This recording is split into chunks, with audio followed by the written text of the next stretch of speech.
Hey friends, this is Chef Lee. Today I'm going to make a dish with smoked mackerel, fresh radish, and corn, plus a very simple marble sauce. Start by clean and fillet the mackerel. Remove the head and guts.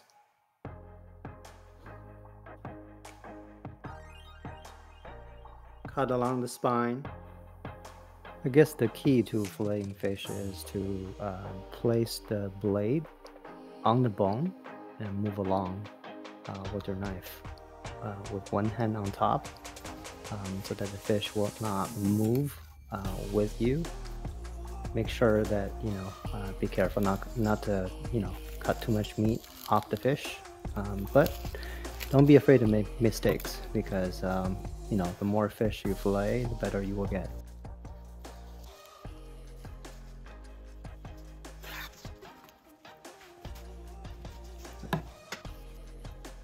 Time to remove all the pin bones with a tweezer. Now do this very gently and pull outward. Feel with your hands. Make sure that all the bones are removed.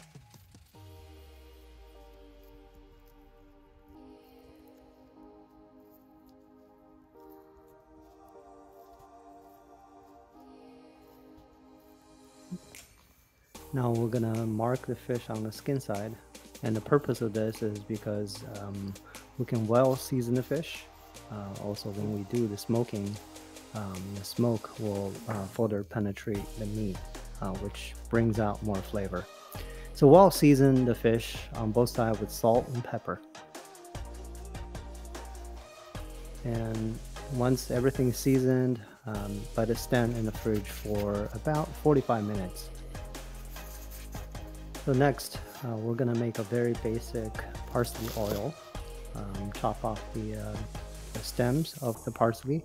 If you're familiar with making herb oils, you have noticed I left some of the stem. To me, I think it's totally okay for the purpose of the video. But in the restaurants, we usually pick the leaf out piece by piece.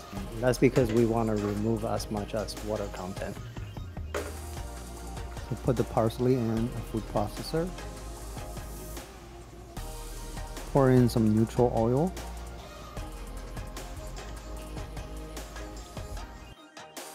Turn the food processor on and let this go about 5 to 6 minutes.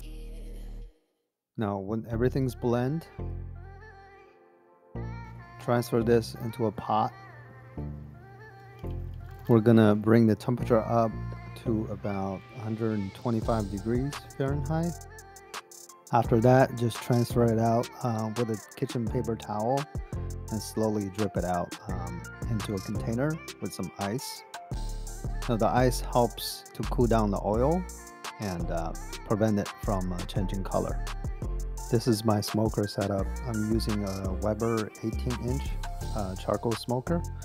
I don't have a recommendation on what type of charcoal that you can use, but I do recommend on larger pieces of wood.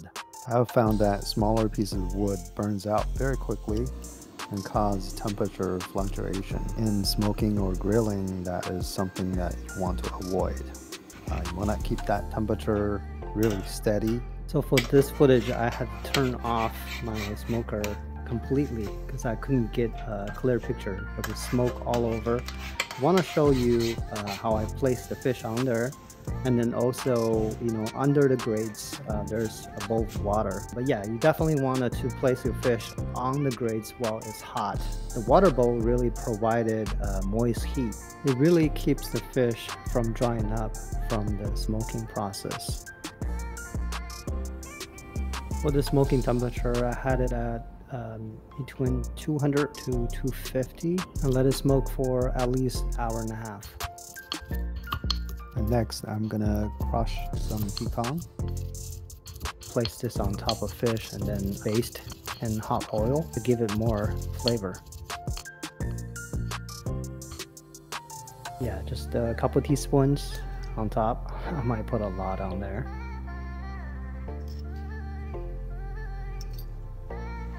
Making sure the oil is hot, and then just place the fish skin side up. Put a little bit of butter on top and just start basting. I believe this process will really give this fish a little more texture and bring out more flavor. Finally, we're gonna make our marble sauce with a little bit of rice vinegar in a container. I also added some wasabi with 2 teaspoons of plain yogurt.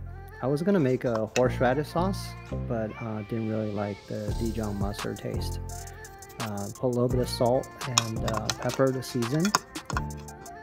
Really want to make sure that the wasabi paste or powder that you're going to use is fully incorporated. Just a little bit of yuzu. I think it's really good for a grill or smoking fish. But if you don't have them, you can go ahead and just use lemon juice. And then a teaspoonful of green oil that we just made earlier. Make sure you don't stir it so hard like what I did here. So after all, I think I'm pretty happy with the result.